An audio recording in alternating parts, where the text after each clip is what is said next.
여러분 안녕하십니까? 12월 22일 성탄절을 앞둔 금요일 프레스룸 라이브입니다. 오늘도 따끈따끈한 세 가지 핫 뉴스로 바로 시작합니다.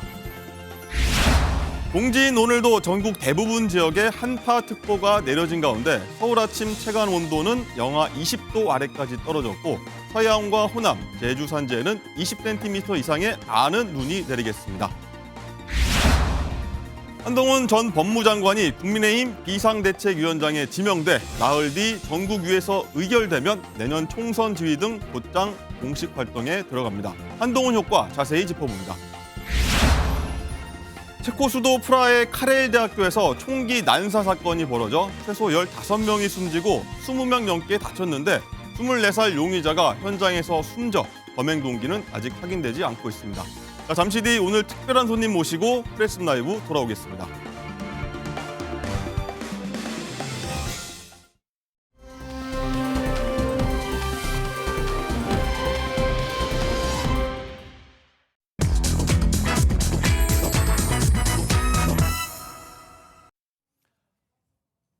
네, 프레스룸 라이브는요, 오늘 핫한 이슈, 핫한 인물을 만나는 라이브 스테이션으로 시작을 하겠습니다. 오늘은 좀 더 새롭게요. 딱딱한 정치, 사회 뉴스가 아닌 정말 반가운 분 모시고 얘기 나눠보려고 하는데 영상으로 먼저 오늘의 라스의 주인공 만나보고 오겠습니다. 네로 25지. 시시야, 샥샥샥. 괜찮아요. 그거 내 아이템이야. 기가 막힌 예능 아이템 성공한다. 포장마차 정도는 못하겠느냐 이게. 꿈은 이루어진다. 자, 보라 이거야. 네. 그렇구나. 그래요. 자, 넘어간다. 간접 포차. 대박. 조짐. 대박. 김새.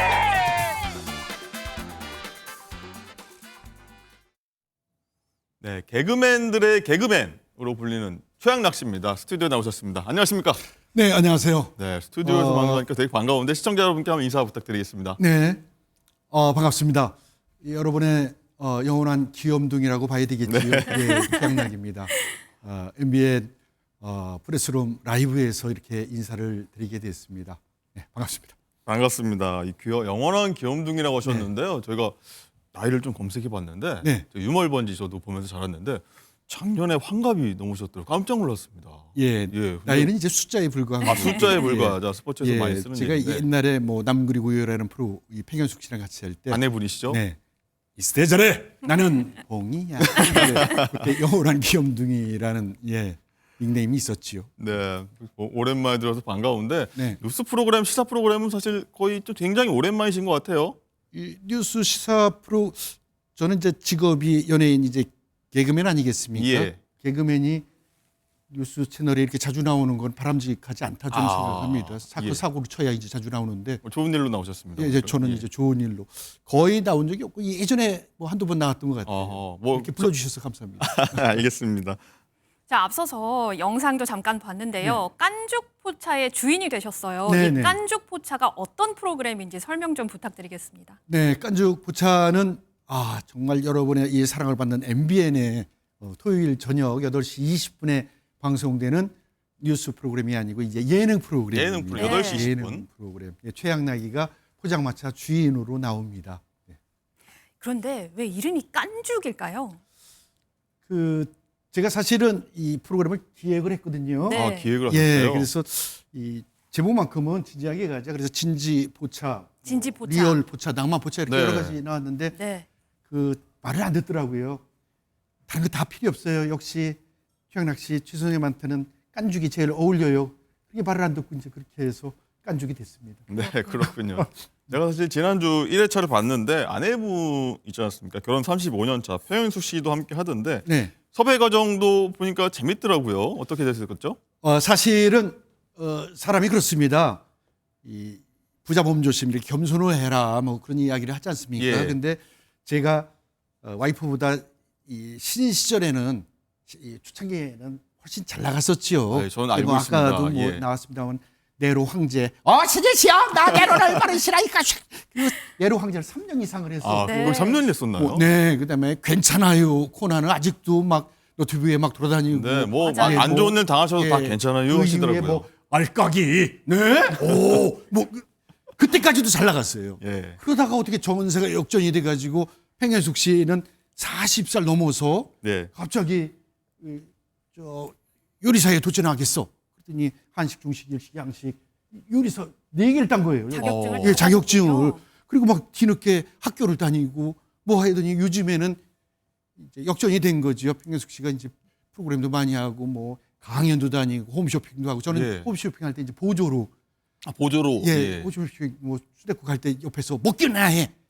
말을 기분이 어떠셨습니까? 그럼? 아유 처참하지만은 뭐 어떻게 현실이 그러니까 이제 어쨌든 그렇게 돼서. 예 그러다가 내가 이렇게 살 순 없다. 예. 그렇지 않습니까? 지금 100세 시대에 그대로 최양락인데 그래서 늘 아이디어는 이제 구상을 하는 거니까 그래서 부른 거예요. 제작진은 나 이렇게 하겠다. 예. 그래서 백현숙 씨 당신은 여기서는 좀 양보를 했다고. 보조를 해줘. 예. 예. 주방장 제일 예. 중요한 거 아니에요. 음식을 만들어 달라. 맞아요. 앞에서 내가 주인을 할 테니까. 그랬더니 그 나이에 무슨 주인이냐고 그냥 자기 보조나 했으면 좋겠다고 해서 그러지 말아라. 그래서 이제 굉장히 설득해서 된 거고 이제 깐죽 포차인데 직원이 깐죽대야 되지 않겠습니까? 네. 코미디언이 한 지금 1000여 명 정도 되는데 그렇게 그 중에서 저보다 사실 깐죽 원주 전유성 씨가 있는데 형님 와서 깐죽 좀 대주실래요? 그랬더니 우리 75살이시더라고요, 전유성. 예, 그랬더니 난 지리산에 그냥 있을래. 힘들어. 그래가지고 이제 후배주 중에 이상준이라고 네.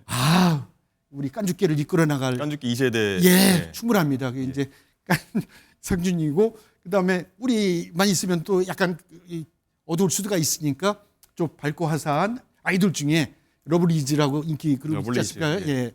걸그룹 그래서 그 중에 유지혜라는 예. 아주 음식에 또 관심이 많아요. 그래서 네. 주방장 보조로 그렇게 아하. 멤버가 구성된 프로그램입니다. 그렇군요. 근데 보조실 주방장을 맡고 계시는 아내분 평현숙 씨는 오늘 많은 분들이 궁금하실 것 같은데 네. 오늘 왜 안 나오셨나요? 바빠요. 바쁘세요? 예, 오늘 촬영 있습니다. 보조는 싫다로 안 나오신 거 아니에요? 아니 그건 아니에요. 예. 예, 그러더니 그리고 당신이 주인공이라며 가서 열심히 뭐 홍보해 뭐 그딴 식으로 얘기하더라고요. 그딴 식으로. 그딴 식으로 얘기를 합니까? 네. 그래서 뉴스 나오면 잘 나가고 제발 웃기려고 자기를 뭐 이제는 역전이 됐으니까 아하. 이상한 식으로 이야기하지 마. 근데 조언을 안 하시던가요? 네? 조언은 뉴스 프로그램 나온다고 하니까 조언을 안 하시던가요? 그건 뭐 제가 잘 알아서 아하. 이제 헤쳐나갈 나이가 됐지 않습니까? 그렇죠. 깐죽포차를 보면요. 요리는 팽현숙 씨가 다 하시는데 네. 최양락 씨 보니까 어느 순간에 같이 손님들하고 앉아서 같이 식사를 하시고 계시더라고요. 그러시더라고요. 네, 그래서 사심을 채우시려는 건 아닌가 이런 생각도 좀 들었는데 어떠셨습니까? 이 사실은 뭐 사실보다도 저희 그 80년대 제가 81년도에 데뷔를 했는데 네, 몇 등 한 거는 아시죠? 예, 1등 1등 하셨군요. 네, 예. 당연히 1등 예, 하셨죠. 대학 네. 2학년 때 예. 1등 하셨죠? 예, 개그 8명 중학교. 뽑았는데 네. 8등은 누군지 아시죠? 누굴까요? 이경규 씨. 이경규 씨가 아. 8등을 예. 하셨고 만약에 7명을 뽑았으면 이경규 씨는 다른 직업을 택했겠죠? 그런 예, 그런 그렇습니다. 건 참고로 이제. 네. 그러셨군요. 그래서 우리 때 신인 시절에 제일 많이 갔던 게 이제 주머니도 가볍고 사실 포차라는 게 뭐 술도 술이지만 대화. 맞아요. 예, 그러면 저희 같은 경우 직업이 이제 코미디언이니까 이제 코미디의 앞날 현재 누가 어떻다 저건 너무 오버 아니냐 이제 그런 이야기로 지새우는 거예요. 네. 예, 좀 그래서 그 포장마차 갑자기 취향나게 이 나이에 무슨 캬바레 무슨 나이트 클럽 하기는 좀 그렇지 않습니까? 그렇죠. 예, 예. 그래서 그리고- 포장마차가 딱 맞는 것 같다 해서 포장마차 컨셉으로 잡았습니다. 팽현숙 씨가 아까 말씀하셨듯이 조리사 자격증도 4개나 다 따시고 네. 그리고 보니까 오징어 볶음 이런 것도 참 잘하시던데 평소에도 이렇게 뭐 8첩반상, 10첩반상 이렇게 좀 푸짐하게 차려주시나요? 어떻습니까? 예, 푸짐하게 차립니다. 예, 손님 한번 오면은 그건 뭐 박구은이라는 친구가 저희 네. 카페에 한번 놀러 왔었는데 네. 진짜 한 80반찬인가 뭐 한 78개인가 뭐 그렇게 했습니다. 예. 손이 커요. 80개, 예, 80개. 80개 가까이. 네. 예, 그렇게 진짜 합니다. 그거 팽현숙이라는 사람은 저 예능이잖아요. 저는 지금 예능하고 있는데 저 리얼로 요리 프로를 하는 겁니다. 지금. 직접 자기가 다 만들어요. 그러니까요. 요리를 예. 혼자 다 하시더라고요. 예, 다 해요. 네. 손도 크시더라고요. 정말. 예, 손도 크고. 예, 그래서 그거는 우리 장모님이 이렇게 손이 컸었어요. 예, 그래서 신인 시절에 이 방송국 사람들이 참 많이 왔었습니다. 이제 개그맨, 뭐 작가, PD들이 우리 팽현숙 씨 어머니, 네. 이 최양락, 이 장모님이 음식 솜씨가 좋다고 특히 김치가 맛있다 그러면서 근데 말은 김치가 맛있다고 그러는데 김치만 떨렁 대접할 수는 없잖아요. 이 여우 같은 인간들이 있지. 그렇게 해가지고 그러면 이제 또 수십 첩 반찬 이렇게 해놓고 그래서 그 영향을 받은 것 같아요. 요리사가 행복하대요. 예. 음. 저는 예. 팽현숙 씨라는 사람은 요리사. 그래서 자기의 프로필도 요리사 팽현숙 그다음에 이제 코미디언 이렇게 나갑니다. 그렇군요. 예. 저는 이제 최양락 씨가 벌써 데뷔가 42년 차 예, 되신 걸로 42년. 알고 있어요. 네. 그래 저는 제가 이제 자란 세대에서는 알까기가 굉장히 유명했거든요. 네. 그런데 이제 알까기도 그렇고 이번에 깐죽 포차도 함께 기획을 하셨는데 어디서 그렇게 아이디어가 무궁무진하게 샘솟는 겁니까? 아, 무궁무진하진 않고요. 네. 근데 저는 이 개그맨은 계속 연구를 해야 됩니다. 그게 운명이고 숙명입니다. 네. 예, 그걸 뭐 아무 레퍼토리 없이 준비 없이 불러주기만 하면 그거 뭐 뭘 보여줄 거예요. 그래서 그냥 끊임없이 그냥 신인 시절부터 또 저의 멘토는 전유성 씨 아니겠습니까? 네. 그래서 그렇군요. 늘 준비해야 돼. 날로 먹을 생각하지 말고 그래서 늘 연구를 하고 있습니다. 그래야 된다고 생각을 해요. 그리고 이거는 개인적으로 제가 너무 궁금한 건데 네. 최양락 씨 하면은 트레이드 마크가 바로 이 단발머리잖아요. 네네. 그래서 이 단발머리를 항상 이렇게 예쁘게 곱게 하고 계시고 빗으로도 이렇게 빗으시더라고요. 네. 그래서 이제 단발머리를 좀 고집하시는 이유가 있으실까요? 제가 사실은 이게 뭐 이런 이야기 밝은 얘기는 아닙니다만은 그렇게 피부가 그렇게 썩 좋지가 않아가지고 시원하게 그렇게 자른 적도 있었습니다만 네. 그러면 다 더 보이잖아요 얼굴이. 그래서 가급적이면 이렇게 얼굴을 가리려고 그런 생각도 있고 요게 이제 알까기 때 네. 이것도 팽현숙 씨 아이디어인데 네. 그 알까기 돌아오는 알까기를 하는데 그 평상시 그 머리 그건 자기도 같이 살고 있는 자기도 지겹다는 거예요. 새로운 걸 보여야 되지 않느냐. 그래서 그 단발머리로 해라. 그리고 눈도 너무 조그마니까 그 쌍꺼풀을 해라. 쌍꺼풀 수술을 해라. 예, 수술을 해라. 그래서 안 한다고 그거는. 근데 쌍꺼풀을 왜 하느냐고 갑자기. 그래서 이제 그 매몰법과 절개법이 있어요. 너무 들어가는 것 같습니다. 저희가. 매몰법은 사실은 칼로 안 하고 이제 짜매는 거다 뭐 그래가지고 이제 매몰법인데 그건 단점이 이제 풀려가지고 몇 년 전에 다시 또 절개법으로 하긴 예. 했는데 다시 또 내려오더라고요. 나이 앞에 뭐 장사 없다고. 예, 그래서 네. 그 단발머리는 팽현숙 씨의 아이디어입니다. 네, 예. 그랬군요. 보니까 요새 보니까 백머리라고 해갖고 요새 또 유행한다고 하더라고요, 젊은 세대에서는. 예, 하여튼 그 유행 선도하신 것 그 당시 같습니다. 이제 서태지 씨도 그런 단발머리였는데 맞아요. 예. 서태지 씨가 미국에서 딱 몇 년 만에 이제 돌아오는데 공항에서 누가 그러더라고 그래요. 아유 미국에서 돌아오는데 최양락 머리하고 돌아왔어 뭐 그랬다고 서태지 그래요. 씨가. 예, 그러니까 서태지 씨가 그 얘기 듣고 어. 약간 충격을 받았다고. 충격받았다. 예, 예. 알겠습니다. 그럼 다시 얘기 돌아와서요. 그동안 토크쇼 사실 굉장히 많이 하셨잖아요. 네. 근데 이 깐죽포차만의 기존 토크쇼와 좀 다르다. 차별점과 강점 뭐다? 한번 홍보 좀 해주시죠. 예, 우리 깐죽 포차는 예능이면서도 리얼을 굉장히 중시하는. 그러니까 사실은 뭐 이렇게 음식점이다 그러면 다 요리사가 뒤에서 만들어주고 맞아요. 자, 이런 게 아닌 진짜 팽현숙 씨가 10시간 동안 서서 네. 계속 만드는 거예요. 나중에 막 이 손이 떨린다고 막 그러고 그래서 맛이 아니 이거 어차피 맛은 잘 모르잖아. 그냥 나가자고. 그래도 안 돼요. 그게 벌써 장난 아니냐 이거예요. 네. 예. 그리고 일반인도 같이 예, 참여하시고요. 일반인도 있습니다. 물론 우리가 손님으로요? 초대 손님도 있습니다만 일반 손님이 오셔서 그 음식을 진짜 먹고 리얼하게 표현을 하는 거예요. 예. 이제 그게 장점이고 가장 큰 차별화는 이 깐죽포차의 취향나기가 나온다는 거겠지요. 예. 그렇군요. 주인공. 예, 깐죽. 예. 그래서 제가 그날 촬영을 가는데 한 번은 근처에서 이제 식당에 갔어요. 그랬더니 식당 이 사장님이 여사장님이 나이는 저희 또래 됐는데 여기 어쩐 일이시냐고 그래서 여기 촬영차 왔다고 네. 세프로 제목이 뭐예요? 보기에 그래서 깐죽포차라고 했더니 막 웃으시는 거예요. 그래서 왜 웃으세요? 그랬더니 제목이랑 딱 어울리잖아요. 너무 캐릭터가 그러더라고요. 그래서 어울리신다. 제가 예. 야 이거는 조짐이 좋다. 네. 대박 조짐. 뭐 그렇게 생각을 했습니다. 알겠습니다. 저도 1회차 보니까 정말 재밌고 2회차 내일이지 않습니까? 내일 저녁 8시 20분 역시 사랑받는 그 MBN 이 채널 통해서 많은 시청 부탁드리겠습니다. 보셨어요? 1회 때? 당연히 챙겨봤죠. 정말 저는 이 대한민국 최고의 훌륭한 앵커 자질이 있다. 저는 그렇게 생각합니다. 감사드립니다. 예. 훈훈하게 한번 저희 마무리 해보도록 하겠습니다. 훈훈하게.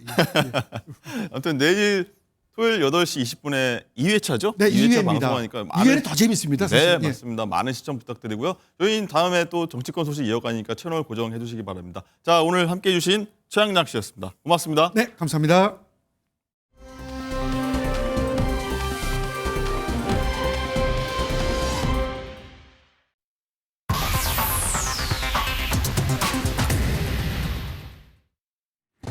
프레스룸 라이브픽의 박진아입니다. 손흥민이 손흥민했다라는 말이 절로 나오는 감동적인 사연이 전해졌습니다. 10년 동안 암과 싸우고 있는 팬을 만나 위로를 전하고 잊지 못할 추억을 선물한 건데요. 암 투병 중인 아버지를 위해 쌍둥이 딸들이 손흥민 선수에게 편지를 보냈는데 딸들의 정성 어린 편지에 감동받은 손 선수가 이 가족을 훈련장에 직접 초대한 겁니다. 손 선수는 따뜻하게 포옹을 해주면서 인생에서 가장 소중한 건 가족이라며 강하게 이겨내세요라는 따뜻한 위로를 전했는데요. 손흥민 선수 실력뿐 아니라 인성까지 월드클래스네요. 돈을 준다고 문화유산을 훼손하다니요. 상식에 어긋나도 한참 어긋난 듯한데요. 경복궁 담벼락이 스프레이 낙서로 훼손된 이유가 밝혀졌는데 300만 원을 주겠다는 메신저 글에서 시작된 거였습니다. 낙서를 의뢰한 인물은 10대 피해자들에게 300만 원을 주겠다면서 경복궁뿐만 아니라 광화문 세종대왕상에도 낙서를 하라고 지시했다는데요. 경비가 삼엄했던 탓에 실행으로 옮기지 못했지만요. 이런 발상을 했다는 것 자체가 굉장히 황당하고 충격적입니다. 10대 피해자뿐만 아니라 이런 황당한 지시를 내린 배우자 역시 신속히 잡혀서 합당한 처벌을 받았으면 좋겠습니다. 마지막 픽입니다. 젊었을 때 열심히 일하다 고령이 되면 보통 은퇴를 하기 마련이죠. 그런데 75세 고령이 돼도 은퇴할 마음이 없을 정도로 만족감이 높은 직업이 있습니다. 바로 제주 해녀인데요. 관련 여론조사에 따르면 제주 해녀 10명 중 9명이 만 75세가 되어도 계속 해녀 생활을 하고 싶어하는 걸로 나타났습니다. 일하는 즐거움 때문에 몸이 허락하는 한 일을 계속하고 싶다는 게 그 이유였습니다. 나이가 들어도 즐기면서 일할 수 있는 거 그만큼 좋은 게 또 있을까 싶네요. 지금까지 라이브픽이었습니다.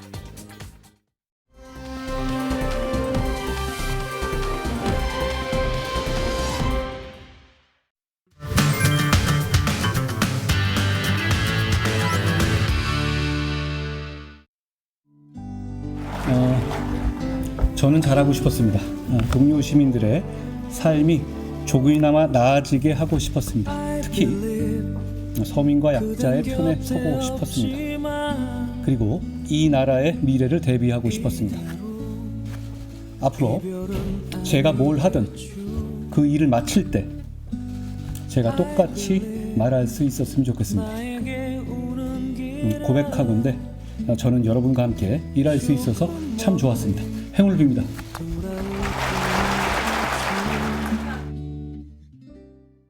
네, 영상 보고 오셨습니다. 정치권의 핫한 이슈를 모은 이슈집 시작하도록 하겠습니다.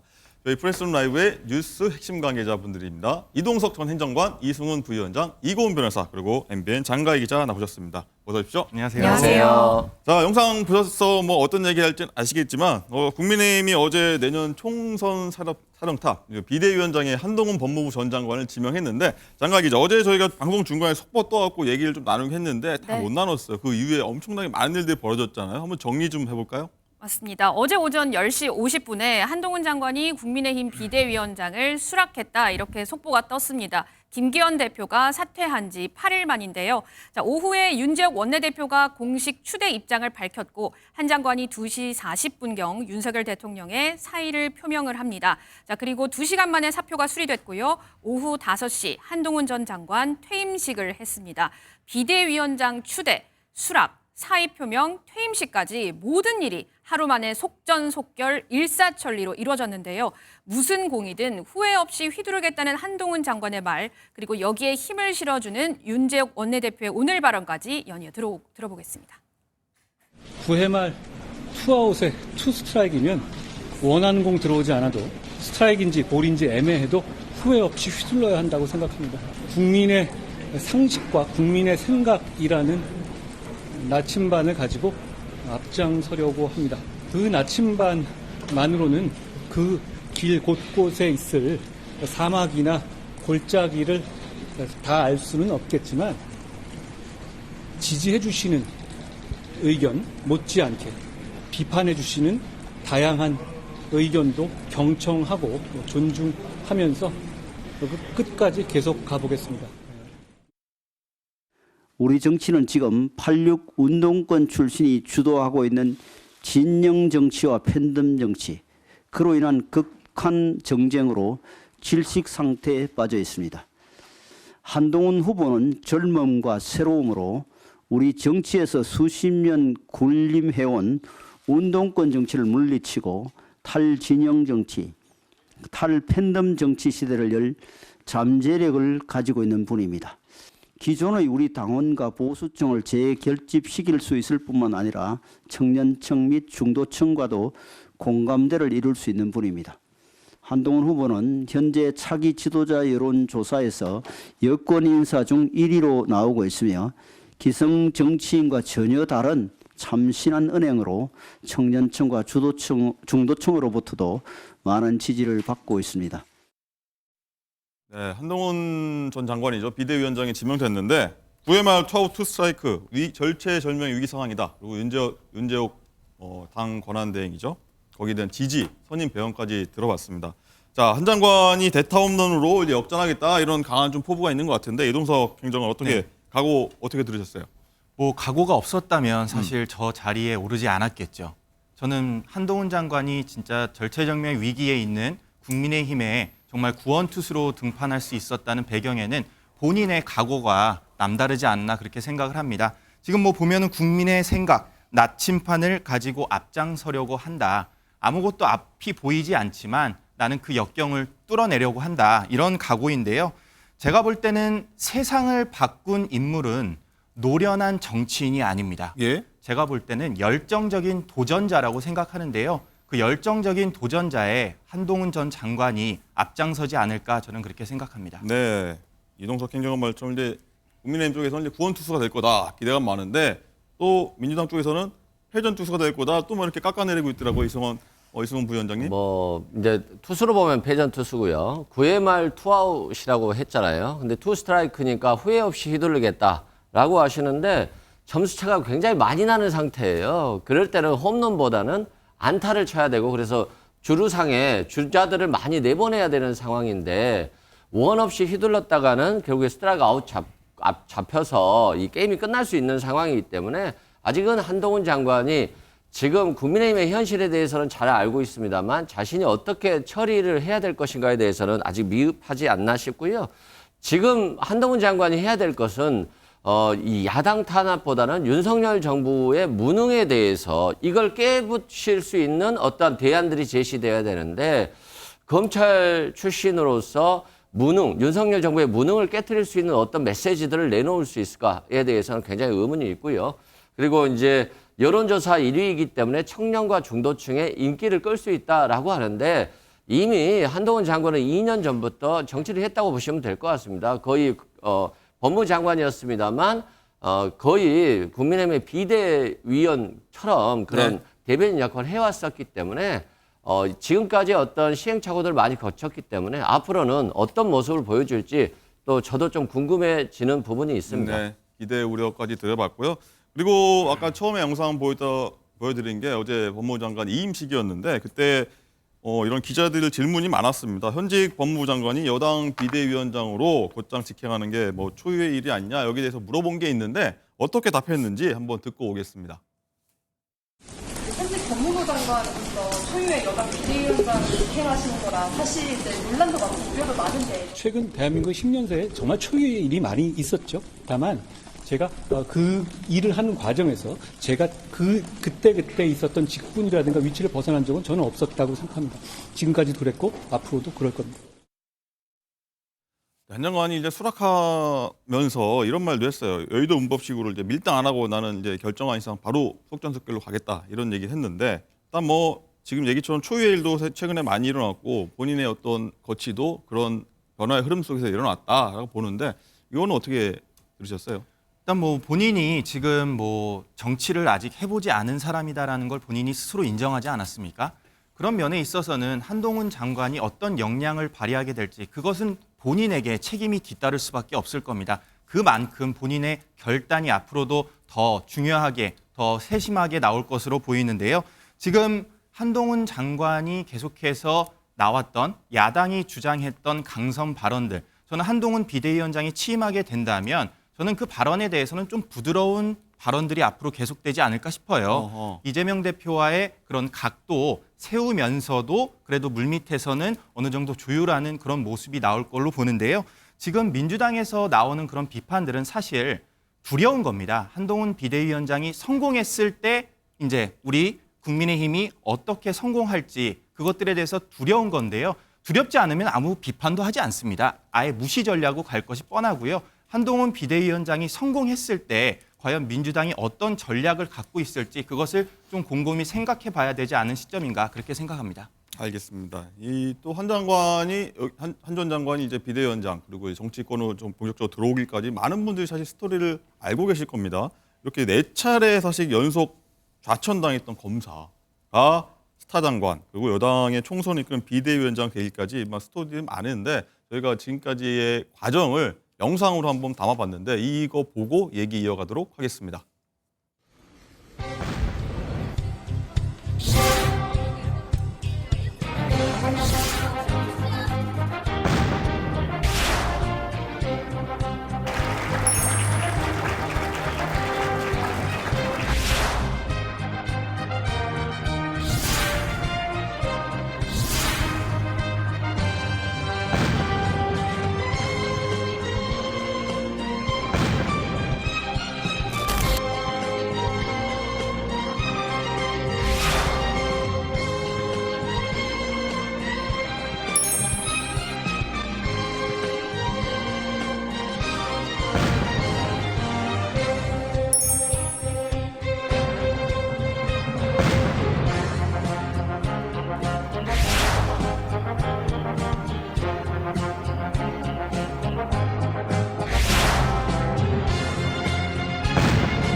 네, 저희가 한번 이제 지명된 날 2번째 날이라서 한번 좀 재미나게 한번 구성을 해봤는데 어떻게 보셨는지 모르겠습니다.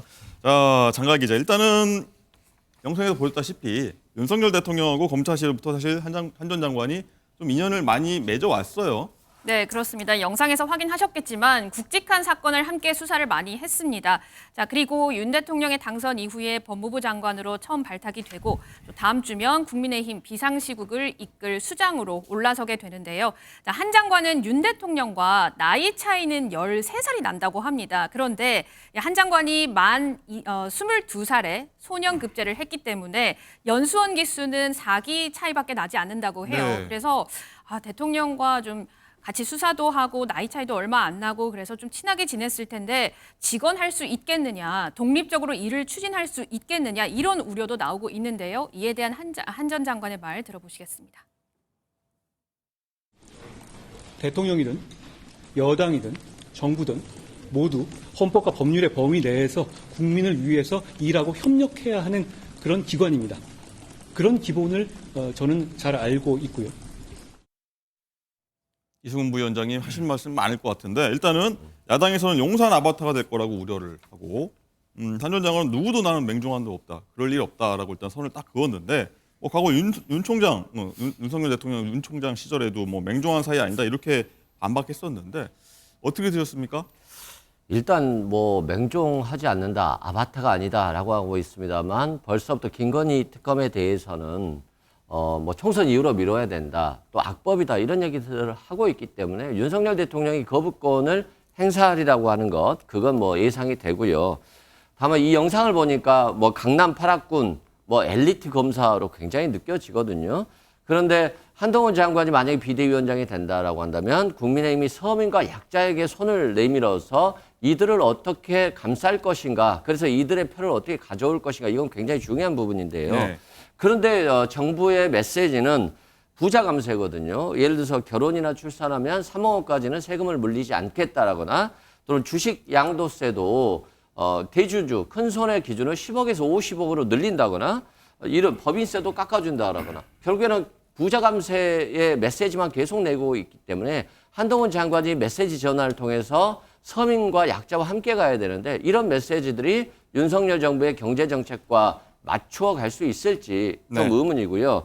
아마 예를 들어서 홍범도 장군 흉상 철거 이런 것 같은 경우는 뭐 변화가 가능할 것으로 보여집니다만 결국에는 50억 클럽 특검이라든가 김건희 특검에 대해서 전향적인 조치가 취해지지 않는다라고 한다면 한동훈 장관이 여전히 용산의 아바타에 불과하고 이준석 전 대표 물러났듯이 그리고 김기현 대표를 꽂았는데 거기에 대해서 마음에 안 들어서 다시 바꾸고 그 자리에 다시 용산에 또 아바타를 내놓은 것이니까 얼마나 차별화를 할 수 있을지 거기에 있어서 한동훈 장관의 승패, 국민의힘의 승패가 갈리지 않을까 싶습니다. 알겠습니다. 이동석 행정관, 이제 윤상현 국민의힘 의원은 한 전 장관하고 윤 대통령 관계를 과거 전두환, 노태우 전 대통령이 빗대어서 뭐 깊은 신뢰가 있는 관계다라고 얘기를 하더라고요.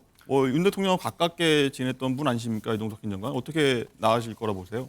뭐 지금 뭐 가까이 지낸다는 건 사실 굉장히 좋은 효과를 불러올 수 있습니다. 네. 같이 어느 얘기할 거는 서로 얘기하고 뭐 보고할 건 보고하고 그리고 직언할 거는 직언을 하면서 그 효과는 저는 배가 이상으로 이렇게 뛰어날 것으로 보이는데요. 지금 한동훈 장관이 아바타다. 저는 그것에는 동의할 수 없습니다. 왜냐하면요. 아직 결론이 나지 않은 상황이에요. 예상을 전제로 하는 거기 때문에 저는 동의할 수 없고요. 앞으로 한동훈 비대위원장이 어떤 행보를 보일지 그걸 놓고 저희가 판단을 하면 될 것이지 지금부터 단정 지을 수는 없다고 생각합니다. 지금 민주당에서 사실 한동훈 탄핵론을 계속해서 꺼내지 않았습니까? 한동안. 네. 그것에 대해서 한동훈 장관이 이를 수행함에 있어서 불법적인 것도 저지르지 않았어요. 도덕적으로 한 것도 없습니다. 그렇기 때문에 한동훈 장관 탄핵이 무마된 걸로 알고 있는데요. 민주당에서 계속해서 이렇게 한동훈 장관을 공격하는 거는 오히려 한동훈 전 장관을 띄워주는 셈이다. 네. 저는 그렇게 생각하고요. 한동훈 장관의 거취에 대해서는 앞으로 저희가 천천히 생각해봐도 될 것으로 보입니다. 네, 이 얘기도 해볼게요. 한 전 장관 앞으로 산적한 과제가 정말 얘기 나온 것처럼 많은데 첫 시험대가 바로 이제 김건희 여사 특검법입니다. 이제 이동석 행정관 이거를 한 장관이 받을까요? 아니면 지금 보도되는 대로 총선 후에 특검을 받겠다. 어떻게 결론을 낼 거라 보세요? 논의가 되는 시점에 따라서 다르겠지만 저는 총선 이후에 이 특검법이 논의가 될 것으로 저는 보고 있습니다. 다만 김건희 여사 특검법을 앞세워서 민주당이 김건희 특검 총선으로 이렇게 나가가려는 행보는 저는 적절치 않다고 보고요. 저는 한 가지만 말씀드리겠습니다. 도이치 주작 조카 사건은 이게 민주당 정권 검찰이 2년 넘게 털털 탈았던 네. 사건입니다. 그런데 아무것도 나오지 않았어요. 김건희 여사를 기소조차 못했습니다. 그런데 지금 와서 이렇게 한다는 건 국민들께서 어떻게 보실지 저는 한번 생각해 볼 시점이다 생각합니다. 여기에 대해서 한 말씀만 예. 드리면 윤석열 정부가 검찰 정부라고 하잖아요. 그러면 검찰 수사는 잘해야 되잖아요. 이재명 대표에 대해서는 1년 8개월 동안 수사하면서도 아직까지 끝내지를 못하고 있는데 이건 더 수사하고자 하는 의지 때문에 그런 거잖아요. 근데 김건희 여사에 대한 수사는 이미 공범들 유죄 판결 다 받고 확정된 피고인들이 굉장히 많아요. 그렇다고 한다면 김건희 여사에 대한 검찰의 수사 결과가 나왔다라고 한다면 특검을 갈 필요가 없거든요. 근데 그러한 것들을 하지 않고 뭉개고 있기 때문에 그 수장이 법무장관 한동훈 장관 아니었겠습니까? 그렇기 때문에 한동훈 장관에 공정하지 못하다라고 말씀드리는 것이고요. 만약에 김건희 여사 특검에 대해서 총선 이후로 미룬다. 그러면 야당에 대한 수사라든가 야당에 대한 재판도 다 미뤄야지 윤석열 정부가 공정해지지 않겠습니까? 그래서 미룬다는 것 자체는 이루어질 수 없는 얘기다. 이런 말씀 드리고요. 네. 한동훈 장관의 아바타 문제는 국민의힘의 심각한 논리라고 생각해요. 만약에 이게 한동훈 장관이 정말로 용산과 전혀 차별하지를 하지 못하고 그대로 간다라고 한다면 결국에는 용산 아바타로 사건은 그냥 끝나버리지 않을까. 9회 말 투아웃에서 삼진 아웃을 당할 것으로 보여집니다. 알겠습니다.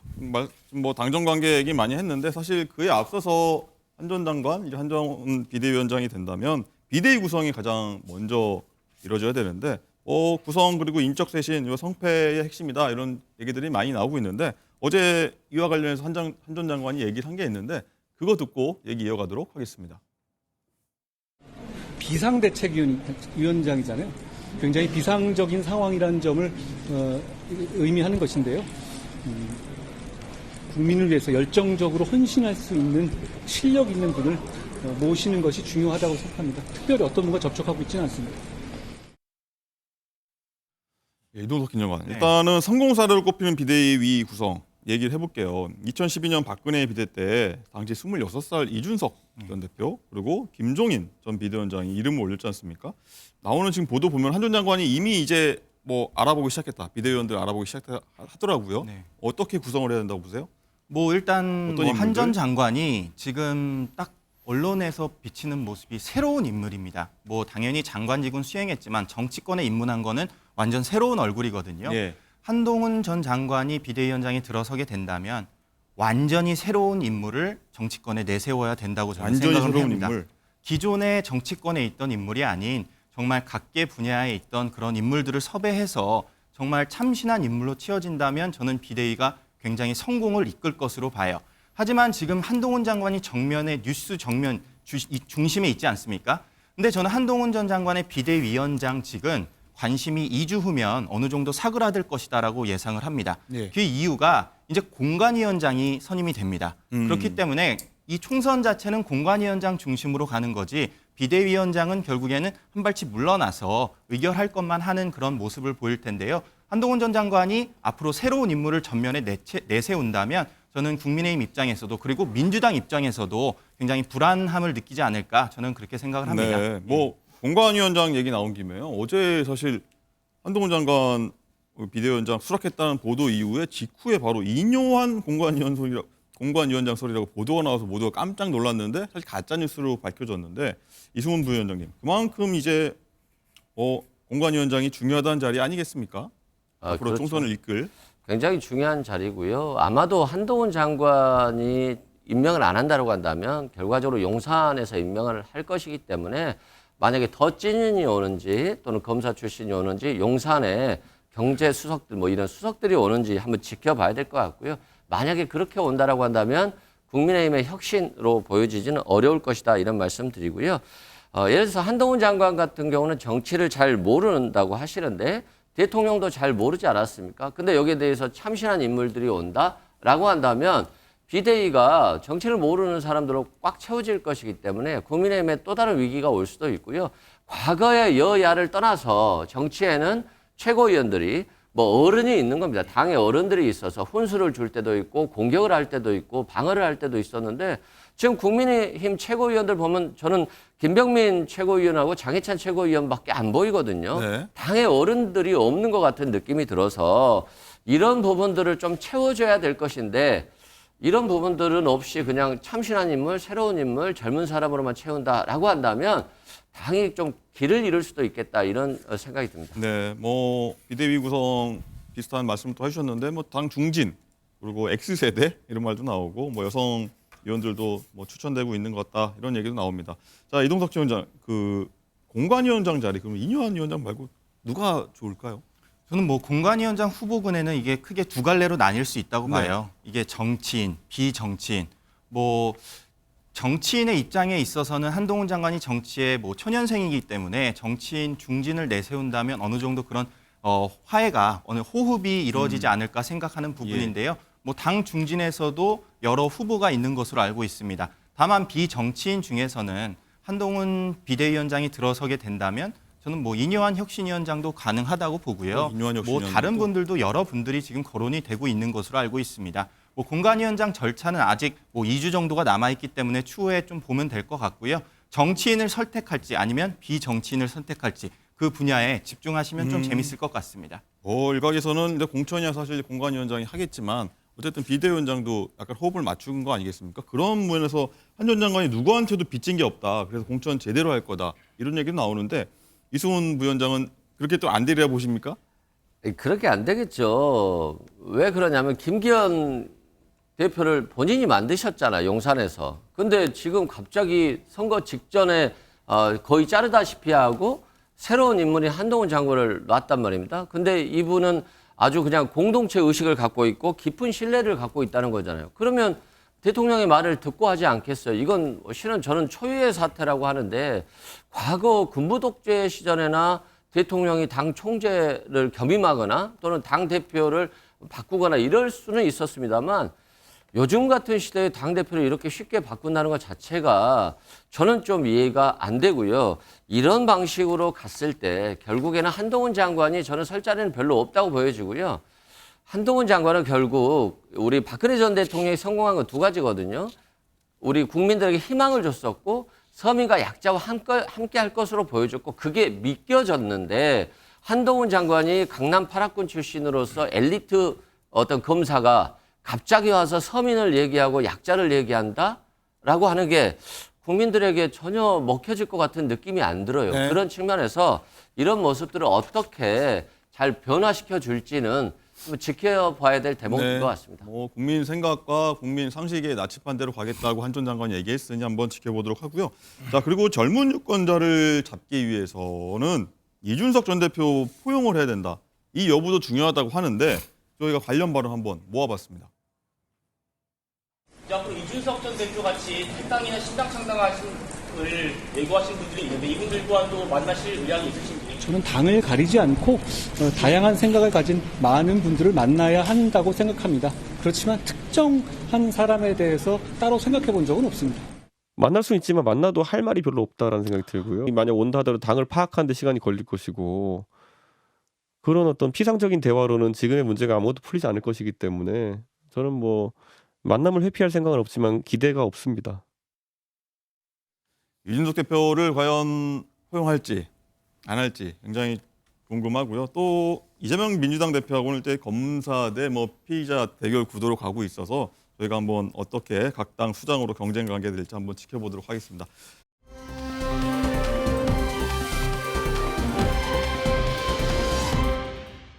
다음 이슈 한번 넘어가 보도록 하겠습니다. 장가 기자, 보복 운전을 한 혐의로요 벌금 500만 원 선고받았던 이경 전 민주당 상근 부대변이 대리기사들 명예훼손 혐의로 경찰에 이번에 또 고발됐다고요? 네, 그렇습니다. 이종배 국민의힘 서울시 의원이요. 어제 고발장을 제출을 했습니다.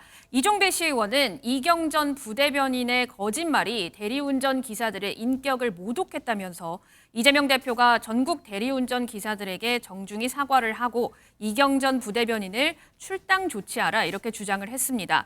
보복 운전을 절대 하지 않았다. 운전대를 잡지 않았다는 이경 전 부대변인의 주장. 여러분도 들어보시고 판단해 보시죠. 예. 10시라고 했는데요. 10시에 여성 운전자가 무서워서 누군지 알고 무슨 보복 운전을 합니까? 저는 술을 안 먹습니다. 굳이, 그리고 저는 반백수입니다. 서울에서 따로 살림하고 대전에 살림을 하는데 굳이 술도 안 먹은 상태에서 제 돈을 내면서 대리를 부를 이유가 없습니다. 네, 어떻게 들으셨는지 모르겠는데 일단 장 기자, 이 전 부대변이 이제 이런 해명에 대해서 이 대리기사분들 커뮤니티에서 뭐 난리가 났다고 해요. 네, 그렇습니다. 이경 전 부대변인이 자신이 기자 시절에 대리운전 기사로부터 성추행을 당한 경험이 있다. 이렇게 언급을 했었거든요. 예. 그래서 자신은 뒷자리에 앉는다고 언급을 하고 이에 대해서 대리기사님들의 이 커뮤니티에서는 성추행을 여러 번 당했다면서 또 대리를 불렀냐? 어처구니 없다. 대리운전 기사들을 보복운전에다가 성추행하는 사람으로 몰아서 대리운전 기사 이미지에 먹칠을 했다. 이런 비판이 나오고 있습니다. 네. 이고은 변호사님, 네. 오래 기다리셨습니다. 네. 네. 일단은 이 전 대변인 쭉 얘기 들어봤는데 네. 이종배 국민의힘 이 서울시 의원인가요? 네. 이분이 허위 해명으로 대리기사 명예훼손했다 이렇게 주장을 했는데 네. 이걸 어떻게 들으셨어요? 뭐 이 부분 이제 고발된 것에 대해서 경찰은 수사를 할 것입니다. 근데 지금 뭐 발표된 내용들만 봤을 때는 저는 허위사실 적시 명예훼손죄 일단은 성립되기 굉장히 어렵다라고 생각이 듭니다. 그 이유가요. 이게 이른바 대림 기사들이라는 집단 표시에 의한 명예훼손죄가 성립하느냐를 살펴봐야 되는데 예. 법원은 이 부분 굉장히 까다롭게 보고 있습니다. 실제로 집단 표시에 의한 비난이 결국 개별 구성원에 이르러서 이 비난의 정도가 희석되는 경우에는 이러한 것은 이제 피해자의 특정성 요건이 충족되지 않았다라고 봐서 명예훼손죄가 성립되지 않는다라고 법원은 보고 있는데 그때 중요한 판단 기준 중에 하나가 이 집단의 크기입니다.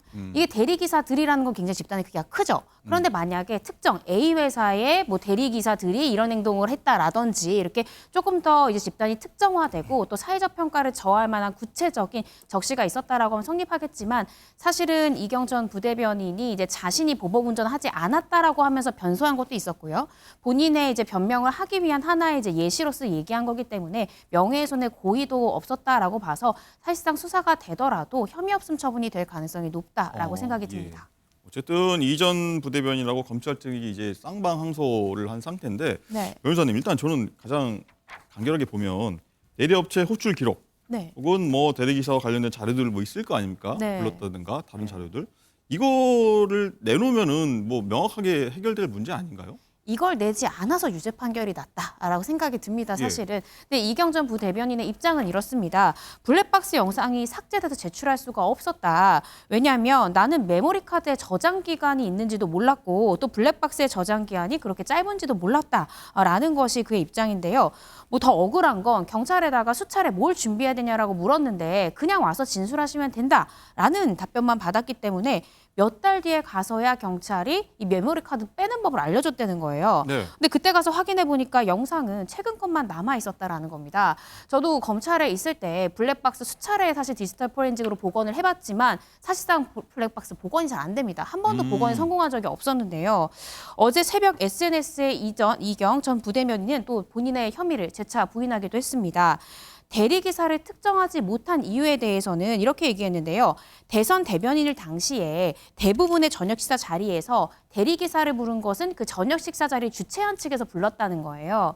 근데 내가 이러한 이제 당시의 일정을 텔레그램에 나 혼자 보는 방을 개설을 해가지고 거기다 일정을 등록했는데 이 캘린더, 이 텔레그램 방이 기간이 오래되다 보니까 삭제가 돼버렸다는 거죠. 따라서 이 저녁 식사를 한 상대방을 찾지 못해서 그쪽에서 이제 대리기사를 불러줬는데 이 부분 때문에 내가 찾지를 못했던 것이다라고 했고요. 또한 이 대리기사를 부른 것이 정말 맞다라면서 본인을 유죄로 판단한 1심 판결에 대해서 억울함을 호소하기도 했습니다. 네. 하지만 이 서울 남부지검 검찰 측에서는요. 이 본인의 진로 변경이 시비에 발단이 됐음에도 보복운전을 본인이 한 점, 또 이 보복운전의 행태가 교통사고 발생의 위험이 있었다라고 판단을 하면서 그럼에도 불구하고 본인이 보복운전한 게 아니라 이 대리기사가 했다라는 변명으로 일관하고 있기 때문에 피해 회복을 위한 의지도 없고 진지한 반성의 기미도 없다라면서 양형부당을 이유로 항소하기도 했습니다. 개인 거 명쾌하게 설명해 주셨습니다. 네. 이승훈 부위원장님, 일단은 본인이 굉장히 억울해합니다. 굉장히 억울해하는데 또 검증위에 민주당 검증위에 또 부적격 판정을 받아서 이의 신청도 한 상태인데 민주당은 지금 어떻게 바라보고 있습니까, 이 사건을? 민주당 입장에서는 굉장히 공정하게 사건을 처리해야 된다 이런 입장이고요. 예. 다만 이제 그 당시에 이경 상근 부대변인이 대선 기간이었거든요. 그렇다 보니까 굉장히 바쁘게 움직였을 것 같고요.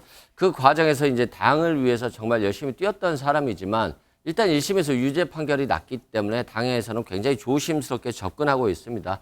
이경 부대변인 입장에서 억울한 점이 있을 수 있는데요. 그건 재판에서도 또 당에서도 적극적으로 좀 소명을 해야 될 것 같고요. 예를 들어서 대리운전 기사를 불렀다거나 블랙박스는 지워졌습니다만 그 상대의 블랙박스를 가지고 그 원인을 정확히 분석해 본다든가 이런 과정을 거쳐야 될 것 같고요. 부적격에 대한 이의 신청을 했기 때문에 그 당의 절차에서도 적극적으로 소명하는 방법밖에 없지 않을까 싶고요. 본인은 이제 총선 직전이기 때문에 굉장히 당황해할 수 있습니다만 더 냉정하게 사건을 좀 바라보고 사건을 잘 처리해야 될 것으로 보여집니다. 네. 또 오늘 이의 신청 위원회에서 부적격 판정에 대한 첫 회의가 있다고 하더라고요. 여기서 재심사 결론이 날 것 같은데 혹시 이거 번복될 가능성이 있나요?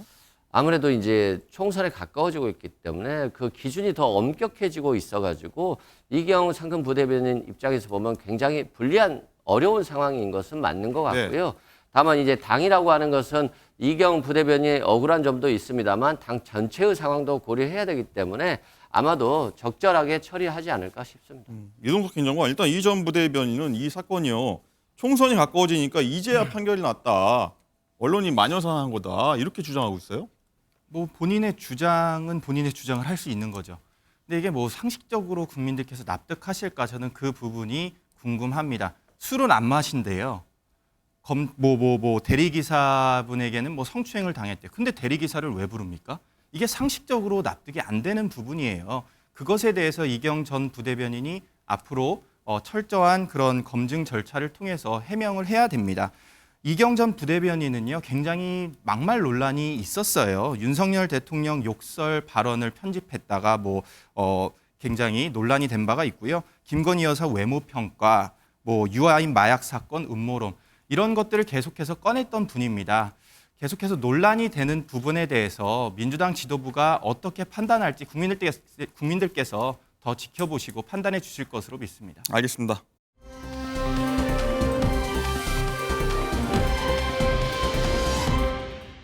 다른 민주당 얘기 이어가도록 하겠습니다. 전현직 당 대표 간에 보이지 않는 기싸움 계속 이어가고 있는데 이거 잠깐 짚고 가도록 하겠습니다. 장 기자, 일단 이낙연 전 민주당 대표가요. 이재명 대표 사퇴를 계속 압박하고 있어요. 이낙연 전 대표가 민주당에 남기 위한 조건을 담은 최후 통첩장을 날렸다 이런 얘기가 나오고 있습니다. 올 연말까지 이재명 대표가 2선으로 물러나고 당이 변화를 한다면 신당 창당을 멈출 수 있다는 뜻을 내비쳤는데요. 목소리 듣고 오시죠. 통합비대위 아이디어의 충정에 공감한다 하는 말씀을 드린 적이 있는데 그 말씀으로 대체하겠습니다. 비대위라는 것은 대표직 사퇴를 전제하는 것입니다. 가고 예를 들어서 선거는 지도부를 바꾸는 거니까요. 아예 바꾸는 걸로 그게 연말까지 된다면 이 탈당이나 신당을 좀 더 고려해 볼 수 있다. 이 부분인가요? 네, 대화할 용의가 있습니다. 민주정당에서 정당 구성원들이 자기 의견을 내는 거야 매우 자연스러운 일이고 또 생각은 다양한 것이 정당의 본질입니다. 의견이야 얼마든지 말씀하실 수 있는 거죠. 혹시 송영길 전 대표 구속에 네, 이수문 부위원장님. 일단은 뭐 어떻게 보면 국민의힘처럼 우리도 비대위 가야 되는 거 아니냐 이런 말에 이재명 대표가 안 돼. 사실상 거부 의사를 밝힌 것 같은데 요구를 거절했다고 봐야 되겠죠? 아마 거절의 의사로 보여지고요. 지금 중요한 시기 아니겠습니까? 총선을 불과 몇 돌 안 남겨둔 시기인데 이번 선거는 윤석열 정권을 심판하느냐의 문제거든요.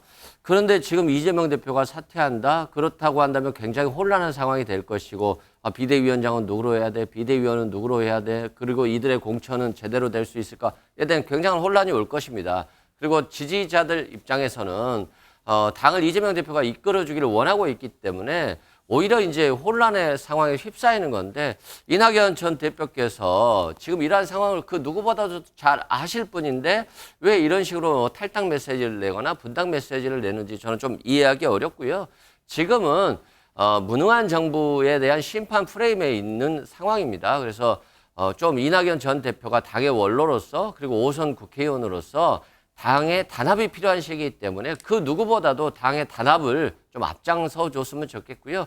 탈당 신호는 좀 철회하셔서 다시 민주당과 함께 이런 다시 정권 교체를 위해서 노력했으면 좋겠습니다. 알겠습니다. 뭐 여론조사에서는 보면 비대위로 가자는 의견이 조금 더 우세한 것 같긴 하더라고요. 이건 변호사님, 일단은 근데 민주당 지지층에서는 반대 여론이 일단은 압도적입니다. 특히나 이제 이 강성 지지층. 네. 거기 쪽에 반발이 우세하더라고요. 네, 거세더라고요. 맞습니다. 네, 이게 이제 한 여론조사에서도 분명히 드러나고 있는데요. 지지 정당별로 좀 살펴봤을 때는 최근 민주당 일부 의원들이 이재명 대표를 포함해서 이 지도부가 총사퇴하고 통합비상대책위원회를 체제로 전환을 요구하는 것에 대해서 동의하느냐를 물어봤을 때 이 민주당 지지자들 같은 경우에는 동의한다는 30%, 동의하지 않는다는 63%로 반대 여론이 높았는데요. 반면 국민의힘 지지자들 같은 경우에는 동의한다가 69%, 동의하지 않는다는 것이 24%로 찬성 의견이 더 높았습니다. 그렇겠죠. 예. 어쨌든 이런 상황이 계속 반복되고 있으니까 박지원 전 국정원장은요. 이재명 대표가 2002년 대선 때 과거 노무현 후보가 전몽준 후보 대선 전날 아닙니까? 찾아가서 집 밖에서 기다렸던 것처럼 이낙연 전 대표 집이라도 찾아가서 좀 만류하거나 좀 포용해야 되는 거 아니냐 이렇게 의견을 나오더라고요.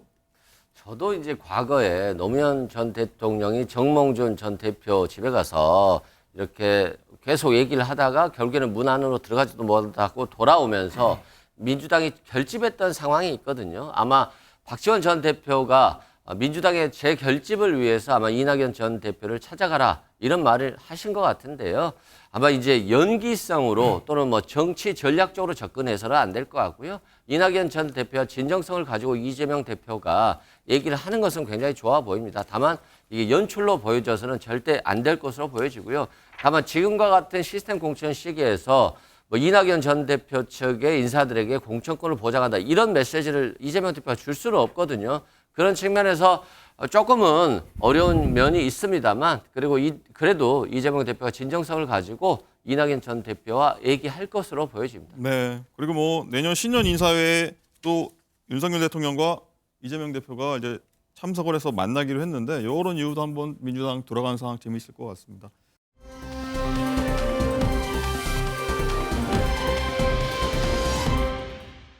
자, 마지막으로요. 이 내용도 한번 짚고 넘어가도록 하겠습니다.